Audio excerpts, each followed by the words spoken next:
Hello everybody, my name is Saurabh Chatterjee from SIA Photography. My dream is to make every camera owner a great photographer. Now in this session we are going to talk about how to identify the black and white pictures and how to process them. So let's get started.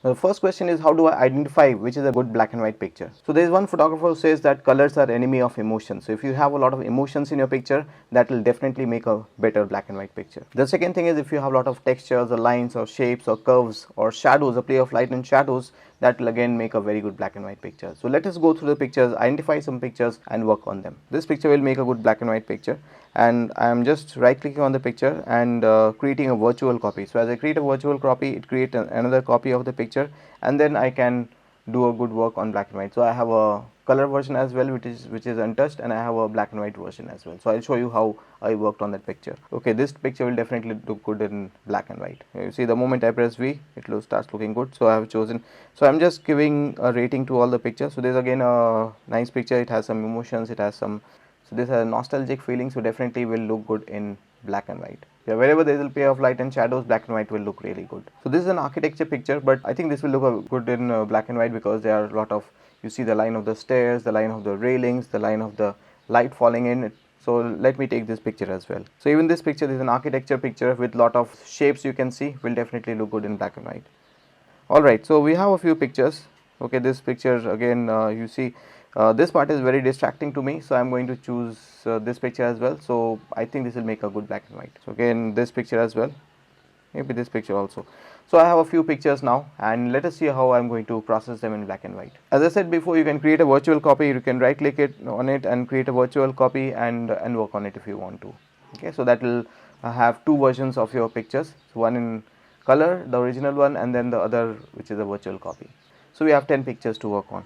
Okay, so here I just go to the develop module, and you see I already did some basic adjustments of the highlight, shadows, whites and texture, clarity, and then I go to black and white, and you see greens, how green is making some difference. It's making the greens pop out. Blue, you see, so this is what it can do. So maybe I'll just have it like this. I think this is pretty much what I will do with this picture.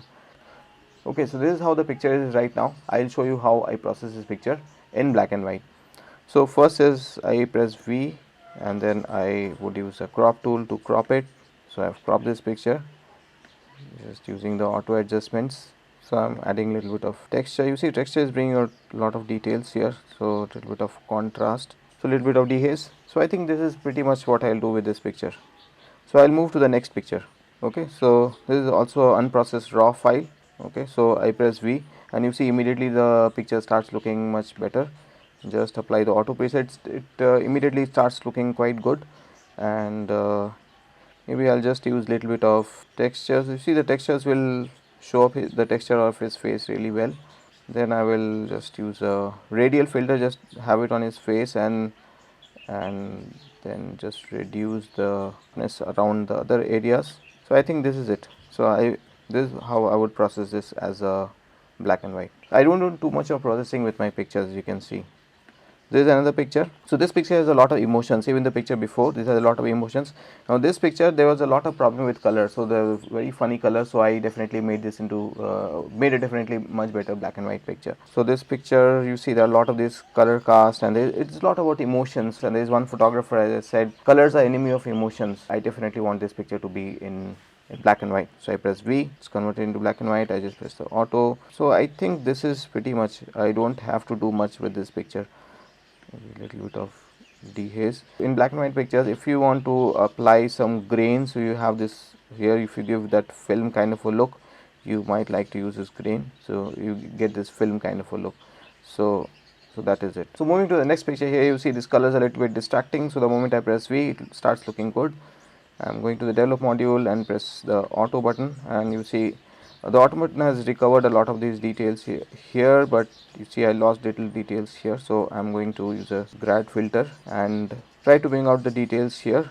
Okay, now I got the details of this part back. I would use another filter to darken this part, clarity, maybe dehaze, bring out little bit more details.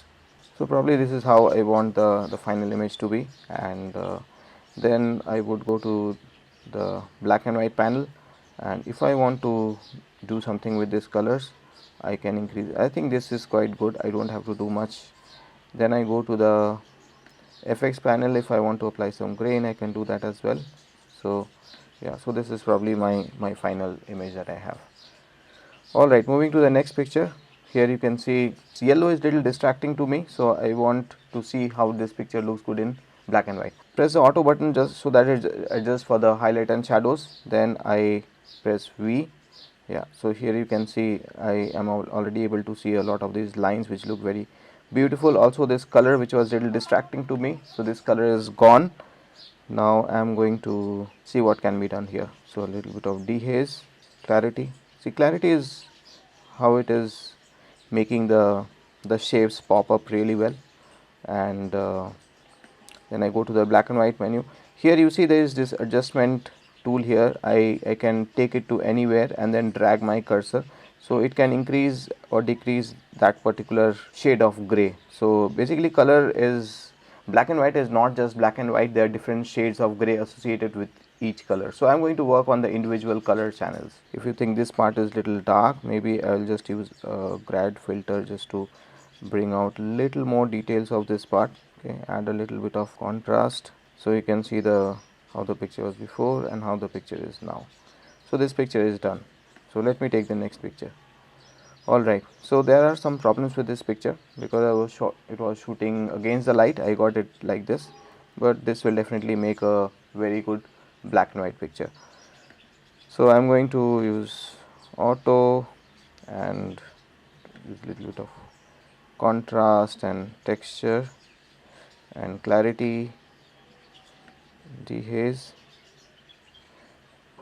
reduce the exposure. I'll just use a radial filter just to reduce the exposure of the inside part. You can see the before and you can see the after. Now this picture, you see my attention is going here, and this part I don't want the viewer's attention to go on this part. So the moment I press V, now you see it looks so much better. So I increase the contrast. Maybe if I don't want the viewer's attention to be on this part, I just use a grad filter, bring it here and reduce the brightness of this part just a tiny bit so that you are able to understand there's somebody there. Maybe one more grad filter like this so that your attention does not go to that part, and that is it. Maybe this picture, so I'll show you. So there's you can see this little bit of greens, but you see there are a lot of these the shape of the trees, so will definitely look good in black and white picture. So let me show you. So the moment I press V, now you see the shape of the branches are showing up so well. So I am further going to do the textures. You see the moment I do the textures, it starts, the branches are showing up very well using a little bit of clarity and dehaze. I think that's it. I don't have to do much. If I go to this, maybe green, so you see how this is making the green affecting the picture. You can see, okay, I can either have it like this or I can have it like this. Maybe I'll just have it something like this. That's it. I don't have to much. If you see, basically if you have a really good picture, you can do with minimal amount of post processing. That is my own way of doing things. Now this picture is the landscape environmental portrait. I just use auto, so it brings out some more details. I used this little bit of increase the shadows. Okay, so I definitely like this picture as a color because there are some color elements also in this picture. I have a blue sky and some very beautiful clouds, but I believe this picture will also look good in black and white. So I use I can right click and create a virtual copy, but maybe I'll not create a virtual copy right now. I am going to work on this picture itself. So I just press V and you see this is how it looks. I'm going to use a little bit of the textures, clarity. Now you have to, there's a thin line between doing and overdoing, so you have to remember that. See, as I am doing dehaze, it is changing the essence of the picture. So I am just using a grad filter and using a little bit of dehaze so that the clouds show up little better. Okay, so I'm just going to use a brush filter so that I'm able to see little bit more detail of the face. So this is my before and this is my after. So that's how I'm going to process this picture. So you see how I didn't spend too much of time processing these pictures, but still I got some decent results. So even if you know some very basic editing in Lightroom, you will still be able to do a lot with your pictures. And of course, if you know Photoshop, you can do layers and do a lot of things, and sometimes you might spending maybe 1 hour to work on one picture. It's all your way of doing things. So this is what I do basically. So I hope you learned something from this session. So make sure you like this video, share with people who you think will be helpful, and please subscribe because I am going to share a lot more videos like this which will be very helpful for you. Thank you very much.